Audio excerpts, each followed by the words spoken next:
салом бинандаи азиз, шумо барномаи ахбори озодиро дар пахши мустақим тамошо доред ки таҳаввулоти ахири Тоҷикистону ҷаҳонро пешниҳод мекунад. Имрӯз 12 июл аст ва дар нашри навбатии барнома ин мавзӯъҳоро дорем. барои ба навор гирифтани аблава ҷазо пешбинӣ мешавад. ҳадаф чӣ аст? пешгирӣ аз хабарҳои бардуруғ ё пинҳон мондани қонуншиканиҳо? дар душанбе масъалаи сармоягузории роғунро баррасӣ карданд. сохтмони ин нирӯгоҳи барқиёбии кишвар кай ба поён мерасад? ва марди бесарпаноҳе ки қиссаи зиндагиаш аксар бинандаҳои радиои озодиро ғамгин карда буд, дар кӯча ва бекасукӯй даргузашт. бахтиёр бемор буд ва аз дарди ҷигар ранҷ мекашид. чанд рӯзи охир ҳарораташ баланд буд ва ҳатто роҳ гашта наметавонист. вазорати мудофиаи Тоҷикистон пешниҳод кардааст ки барои паҳн кардани хабару овозаи дурӯғ дар бораи артиш ҷазо пешбинӣ шавад. яъне имкон дорад акнун барои сабти навор аз лаҳзаи аблава ҳам кас муҷозот шавад. ин пешниҳод нигарониҳоро дар ҷомеа ба бор овардааст. ҳамкорам Мумин Аҳмадӣ бо хабарнигорон ва ҳуқуқшиносон суҳбат кард ва ҳоло бо мо дар студия қарор дорад. хуб, Мумин, ҳадаф аз чунин пешниҳоди вазорати мудофиа чӣ аст ва журналистону фаъолон дар ин бора чӣ мегӯянд? бале Зарангез, ин пешниҳод ба парлумон фиристода шудааст ва то дар кодекси маъмурӣ ворид карда шавад. вазорат гуфтааст онҳое ки дар бораи артиш дурӯғ мегӯянд ҷарима ё ҳабси маъмурӣ шаванд. вале нигаронӣ аз он аст ки мақомот бо ин роҳ мехоҳанд пеши роҳи танқид аз ҷалби маҷбурии ҷавонон ба артиш ва шароити нохуби артишро бигиранд. аксари рӯзноманигорон ин пешниҳодро ҳамчун як роҳи нави фишор ба хабарнигороне донистанд ки ҳамасола дар бораи аблав ва даъвати ҷавонон бо зур гузориш омода мекунанд. бубинед ки ҳамасола журналистон аз аблава шудани ин ё он ҷавон гузориш пахш мекунанд. баъзан навор пахш мешавад ки чӣ тавр ҷавонро боздошт карда ба артиш мебаранд. худи ҷавонҳо аз аблава мегӯянд, наздиконашон мегӯянд ки ӯ аблава шудааст, вале вазорати мудофиа мегӯяд ки чунин чизе набуд. пас аз ин мантиқи вазорати мудофиа нигоҳ кунем, он гаҳ ҳар касе дар бораи аблава менависад ба ҷавобгарӣ кашида мешавад. дигар ҳадафи вазорат тарс додани наздикони он ҷавононе ҳаст ки аблава мешаванд то дар бораи бо зур ба артиш бурдани фарзандашон ба расонаҳо шикоят накунанд. паёмади ин пешниҳод чӣ метавонад бошад, Мумин? оё хабари аблава ва дигар мушкилот дар артишро метавонад кам кунад? Зарангез, албатта ба гуфтаи ҳуқуқшиносон ин роҳи ҳал нест. роҳи ҳал ин аст ки аблава бояд аз миён бурда шавад ва он гаҳ хабаре аз он пахш нахоҳад шуд. музаффар бобоҷонов ҳуқуқшинос мегӯяд ки ин як намуди маҳдудият барои ошкор намудани камбудиҳо дар артиш аст. ба гуфтаи ӯ агар ин пешниҳод қабул шавад, он гаҳ дасти афроде ки артишро аз роҳи аблава пур мекунанд дарозтар мешавад. муаззама қодирова, ҳуқуқшиноси дигар, дар суҳбат бо мо гуфт шояд ин қонун барои муддате нашри чунин хабарҳоро дар расонаҳо камтар кунад, вале овоза ва пахши онҳо дар шабакаҳои иҷтимоиро бештар мекунад. ӯ гуфт ҳар вақте мақомот ҷазои сахттар пешбинӣ мекунанд, пинҳонкорӣ зиёд мешавад ва одамон бо ному насаби дигар дар шабакаҳои иҷтимоӣ чунин хабарҳоро паҳн мекунанд то ҷавобгар нашаванд. дар ин миён баъдан метавонад хабарҳои дурӯғ ҳам зиёд шавад. ташаккур. ҳамкорам Мумин Аҳмадӣ дар бораи пешниҳоди вазорат барои таъин кардани ҷазо дар бораи ба қавли вазорат бадномсозии ин ниҳод суҳбат мекард. пас аз эълони иттиҳоди Аврупо ки гуфт қасд дорад бузургтарин сармоягузори нирӯгоҳи барқиёбии роғун дар Тоҷикистон шавад, раиси ҷумҳур Эмомалӣ Раҳмон бо корҳои сохтмонии ин нирӯгоҳ ошно шудааст.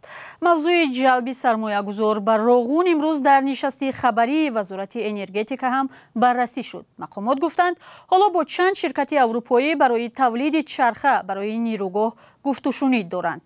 гузориши Барот Юсуфӣ дар ин бора аст.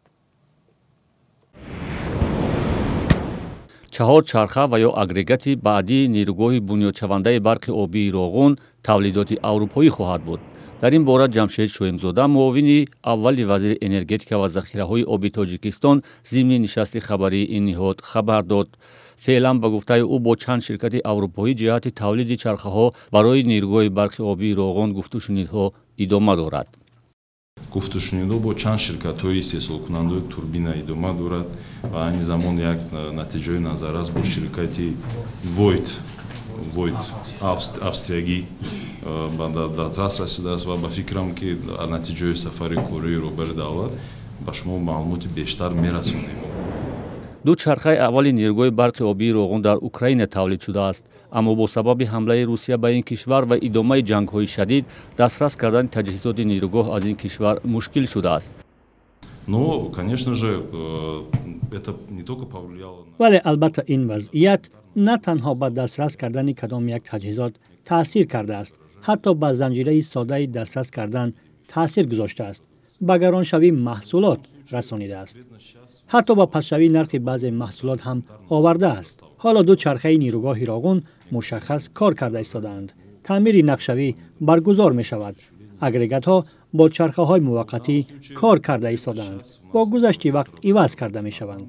вале дар ин давра мо камчинии ҷиддии таҷҳизотро эҳсос накарда истодаем, ки вобаста ба кишвари мушаххас ва минтақаи низоъ аст. Большой дефицит оборудования, который зависит именно от этих стран и в конфликтной зоне. тоҷикистон соли 2008 эълон карда буд ки барои бунёди нирӯгоҳи барқи обии Роғун $3 миллиард зарурат дорад. тӯли ин солҳо ҳазинаи бунёди ин нирӯгоҳ то ба $8 миллиард баробар шудааст. сабаби боло шудани ҳазинаи бунёди нирӯгоҳи Роғунро коршиносон чунин шарҳ медиҳанд. ба фикри ман ин як чизи табиӣ аст. девалватсия мегӯянд, ҳамон пулу баъд инфлясия. албатта нархҳо дигар шуданд. ина бинед ки ва чиз ҳамон симент дигару дигараш қимат шуд. фақат маоши коркунони ва ҳамон дирексияи Роғун соли 2019 якбора 50% баланд карданд. соли гузашта дафтари матбуоти президенти Тоҷикистон хабар дода буд ки Тоҷикистон аз соли 2008 замони оғози корҳои сохтмонӣ дар нирӯгоҳи Роғун 25.3 миллиард сомонӣ харҷ кардааст. ду чархаи нирӯгоҳи Роғун ки аввали соли 2018 ва дуввуми соли 2019 ба кор андохта шуд, то кунун 2.5 миллиард киловаттсоат нирӯи барқ бо арзиши 500 миллион сомонӣ тавлид кардааст.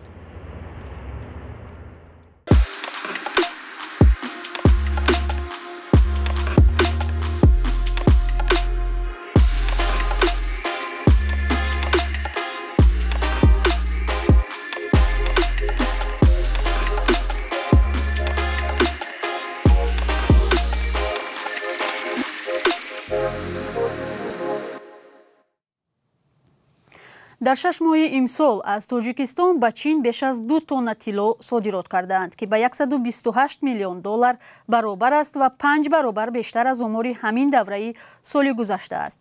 ин рақамҳо дар омори фаврии хадамоти гумруки Тоҷикистон сабт шудааст ва радиои озодӣ онро рӯзи 12 июл дид. мақомот сабаби афзоиши содироти тиллоро ба Чин нагуфтаанд. чанд ширкати чинӣ ба ҷустуҷӯ ва истихроҷи тилло дар Тоҷикистон машғуланд. дар гузашта Швейтсария дар дарёфти тиллои Тоҷикистон ба истилоҳ яккатоз буд. ҳоло ба назар мерасад самт каме тағйир мекунад. бахтиёр Тоҳиров, як марди бехонае ки радиои озодӣ дар бораи сарнавишти ӯ гузориш дошт, чанде пеш дар кӯча ва бекасухӯй даргузаштааст. фавти ин марди бехонаро намунае аз тақдири бади афроди оворагар дар Тоҷикистон медонанд ки теъдодашон ба тадриҷ зиёд мешавад. Фарзон Муҳаммадӣ гузориш дорад.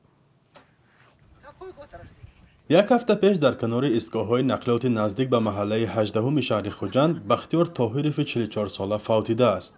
ба гуфтаи шоҳидону ҳолдонҳо вай чанд соли охир асосан дар ҳамин ҷо ва дохили вагону макони нимавайрона зиндагӣ мекард. бахтиёр бемор буд ва аз дарди ҷигар ранҷ мекашид. чанд рӯзи охир ҳарораташ баланд буд ва ҳатто роҳ гашта наметавонист. дар ҳамон ҳолат мо ёрии таъҷилиро даъват кардем, вале табибон ӯро аз марг наҷот дода натавонистанд.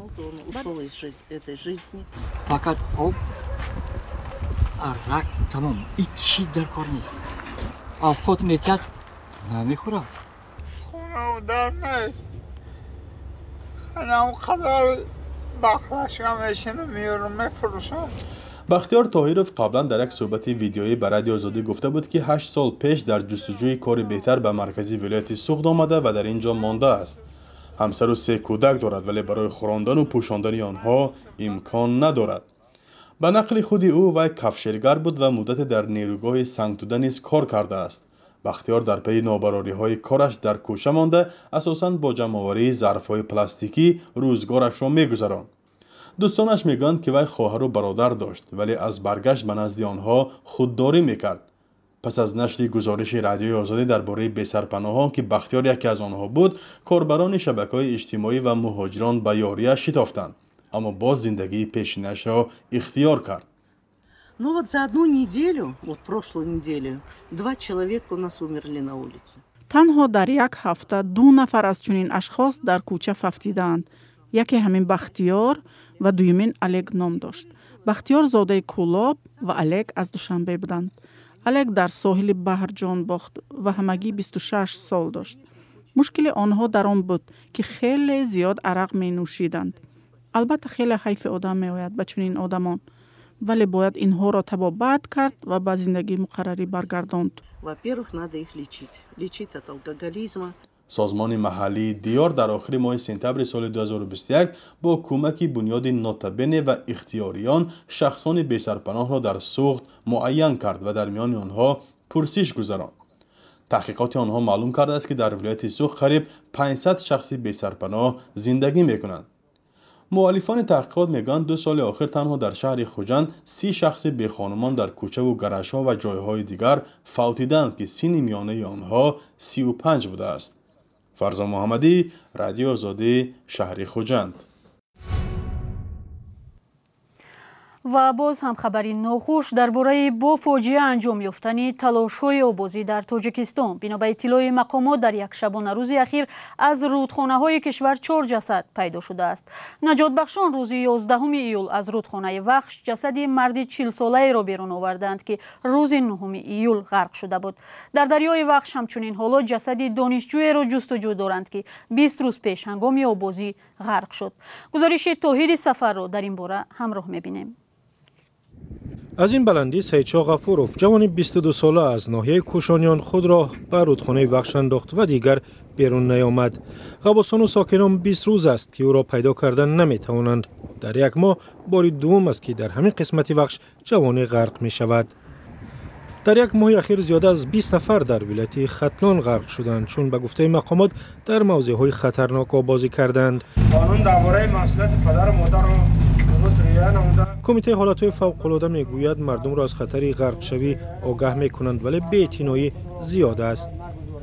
این همش از بی‌مسئولیتی پدر و مادران که در کل دریا و جایهای خطرناک موضوع خطرناکی که جریان آبش به نهایت تیز است، جوانان بی‌اهمیتی کرده به شناوری مشغول شده جان خود را از دست دادند. شهر باختر با بیشتر از 130,000 اهالیش گرمترین شهر در جنوب تاجیکستان است و یک حوض شناوری هم ندارد. برای همین ساکنان خود را به هر نهر و دریای خروشان میزنند. نیست دیگه چیکار کنن خودم اونا هم یابانی میدونن میبرن سرشون میمونن در فرقی کم میرن. و از در اکثر شهر و نواحی ختلان نیز همین است.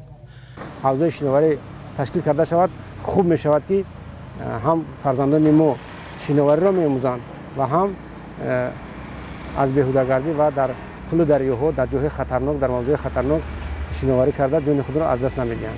ختلان گوشه گرمترین تاجیکستان است و غرق شوی ساکنان در آن نظر به دیگر منطقه‌ها بیشتر مشاهده می‌شود. اکثر آنها در رودخانه وخش که از چند ناحیه می‌گذرد غرق می‌شوند. با همین مطلب این نشر برنامه اخبار را به پایان میبریم، اما شما امکان دارید خبر و گزارش های روز را در وبسایت و هم شبکه های اجتماعی رادیوی آزادی پیدا نمایید. تشکر که تا این لحظه با ما بودید. فردا هم در برنامه شما را انتظاریم. خود را احتیاط کنید و خدا نگهدار.